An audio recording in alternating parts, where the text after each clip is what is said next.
我承受着巨大的悲伤。我知道 K 也一样。我和自己做了一个约定，只要他回头，我就把一切都告诉他。如果他回头，我会深深地拥抱他。In this video, I'm going to briefly analyze the use of colors in More Than Blue by providing examples of specific scenes in the film, with reference to 4 other films I chose. The romance drama film More Than Blue was well known for its tragic plot that teared up most audiences. Aside from the dramatic story itself and the outstanding performance of the actors, the use of color played an important role in successfully creating such an emotional effect. Although we might seldom notice, color subconsciously affects our perception and emotions. It can be used to set the tone of a scene or even manipulate the audience's emotions before any dialogues or events occur. I will focus on how the use and representation of color illustrate the emotion of love and heartbreak. This scene shows the happy moments of the two protagonists, where the characters show love for each other.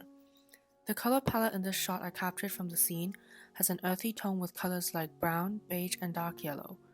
Then this shot occurs when both characters are deeply in love with each other, but the girl knows that the boy wants her to marry somebody else before he leaves due to severe illness. This scene does not have much dialogues, and the atmosphere is created using music and colors. As we can see, the color palette of this shot consists of much cooler tones like blue and green. We can also see a similar use of colors in Her. In this first shot, Theo is talking to his niece about his girlfriend Samantha. He is in love and is clearly in a happy mood. The color palette consists of warm tones like brown and beige. And in this second one, Samantha has left Theo and he is emotionally affected by it. The blue and gray tones in the color palettes create a heavier and lonelier atmosphere. Moving on, we shall take a look at the next movie, Call Me By Your Name. Color grading is very strictly considered by the colorist of this film. He adjusted the color tone according to the mood to reach a very natural and relaxed look.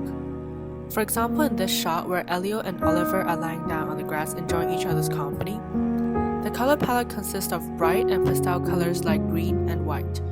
Whereas in this last scene of the movie, Oliver just told Elio that he will be getting married soon.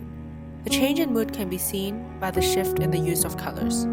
This shot is made up of blander and darker colors to give a sadder and more desaturated look. Similarly, in the next movie, In the Mood for Love, we can see a darker and paler color palette in this scene which reflects the emotions of the male protagonist realizing that his wife cheated on him. And in this shot, brighter and more colorful tones are used to show the chemistry between the two characters. Last, since my core film is inspired and based on a South Korean film with the same name, I'm going to compare the difference in influence and stylistic choices made by both directors, telling the same story.